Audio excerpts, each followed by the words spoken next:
foi ele, porque, apesar de ser seu sobrinho, ela sabia que ele não era flor que se cheirasse. E bom, passaram-se ali os dias, e então chegou a quaresma. Minha avó sempre nos dizia que nesse período o mal estava solto na terra e devíamos ser fiéis às nossas promessas. Henrique, que estava sem beber e sem comer carne, começou a nos assustar contando casos de assombração. Mas na quinta-feira da paixão, seu amigo Jonas o chamou para um churrasco. Ele havia matado um porco e um boi e iam virar a noite bebendo e festejando. Henrique então pegou o cavalo da minha avó e foi para a cidade. Disse que ia comprar refrigerante para nós, e ela acabou deixando. Mas, chegando lá, encheu a cara e comeu carne sem pudor. Quando deu quase 1 da manhã, nada dele voltar. E aí a minha avó já estava muito preocupada. Eu dormia quando a minha irmã me acordou com guarda-roupa. Chorávamos muito, mas a minha avó se mantinha firme, rezando.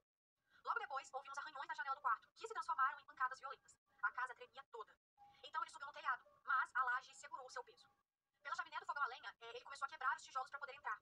Só que a minha avó foi rápida e acendeu o fogo com madeira e plástico. As labaredas subiram e ouvimos um murro de dor. Ele rosnou, muito enfurecido, mas não conseguiu entrar. Esse tormento durou até umas 3 horas da manhã, quando ele desistiu e fugiu para a mata.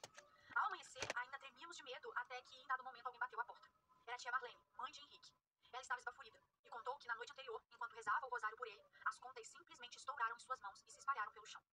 E aí ela soube na hora que aquilo era um mau presságio. Minha avó relatou tudo o que aconteceu, mas quando falou a palavra lobisomem, tia Marlene fechou a cara, indignada. E aí começaram a discutir. E foi então que Henrique saiu da mata.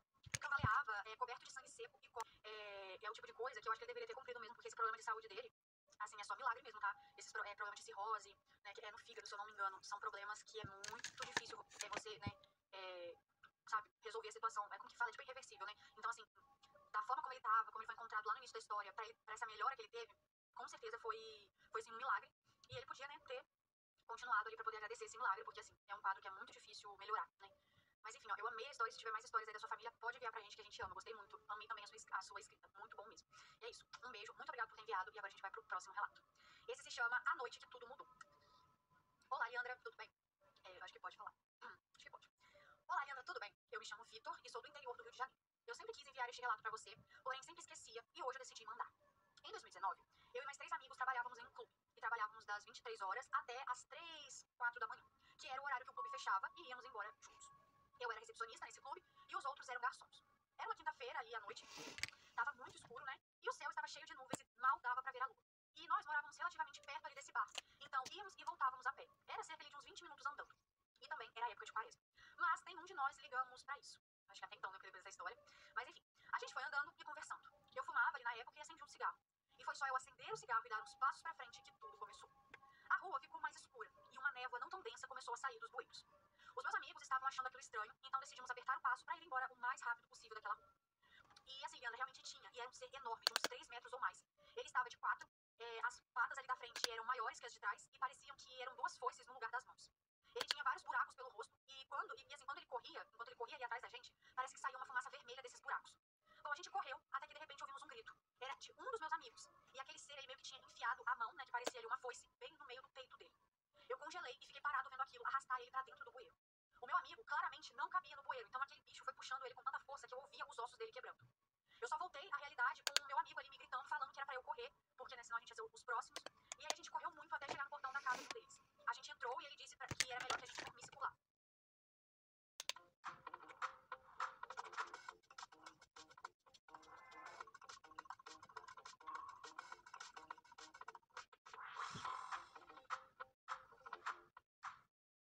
Fechar os olhos. Ficamos a noite inteira pensando e conversando sobre aquilo.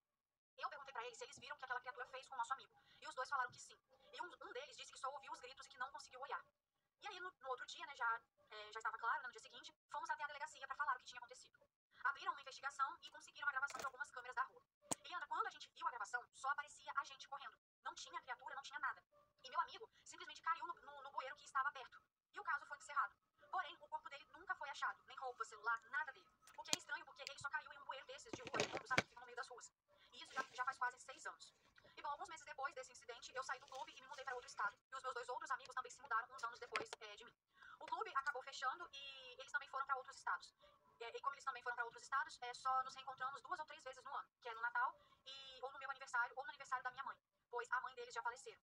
E sempre que a gente se junta, a gente fala sobre esse assunto. A gente até voltou naquela rua algumas vezes, de carro, né, pra ver se a gente via alguma coisa ou se achava algo sobre aquilo, mas nós nunca encontrávamos nada.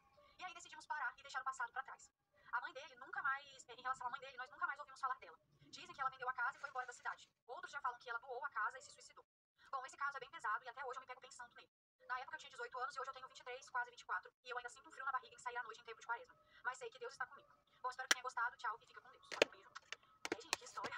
Cacete. Só ficava como desaparecida, né? Mas, gente, que loucura. E o que será que era esse bicho?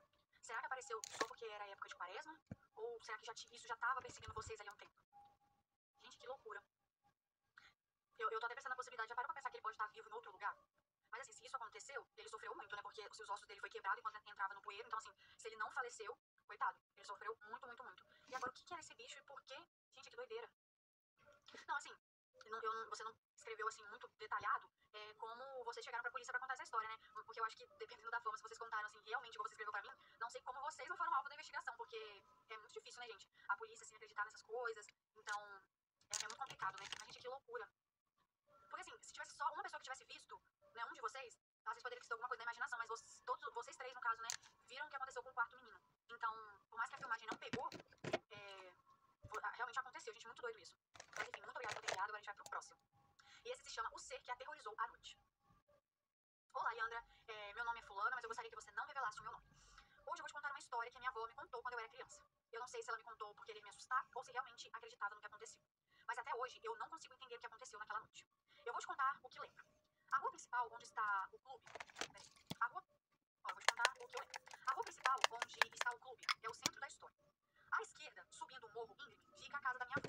À direita, uma rua mais suave, leva direto ao centro da cidade. Entre o morro e a rua que leva ao centro, há uma pequena pracinha que separa as duas ruas. Ao lado dessa pracinha tem um barranco, e logo após o barranco está a casa da minha tia, que conecta ali as duas ruas, a do morro e a que leva ao centro. Quando eu era mais nova, eu tive algumas aulas no clube. E toda vez que eu entrava lá, calafrio e tomava banho. Era sempre mais frio lá dentro, como se o ar estivesse mais denso, mais pesado. O cheiro era estranho, algo entre mofo e ferro enferrujado. Atención, opositor. Si notas que ya no tenemos ganas de estudiar a principio del año, que apenas tienes tiempo, que te distraes bastante, presta atención porque voy a... Eu não gostava de ir lá, mas era o que tinha que ser, né? É o que tinha que ser feito, né? E a minha tia sempre foi apaixonada por filmes de terror. E claro, minha avó nunca gostou dessas coisas. Ela sempre dizia pra minha tia parar, porque essas coisas podiam ter consequências. Afinal, ela tinha uma filha pequena, a minha prima. E minha avó sempre dizia que, caso algo acontecesse, a energia dessas coisas não ficaria com ela, mas passaria para a minha prima. Só que a minha tia ouvia, mas não acreditava. Até que uma noite algo aconteceu.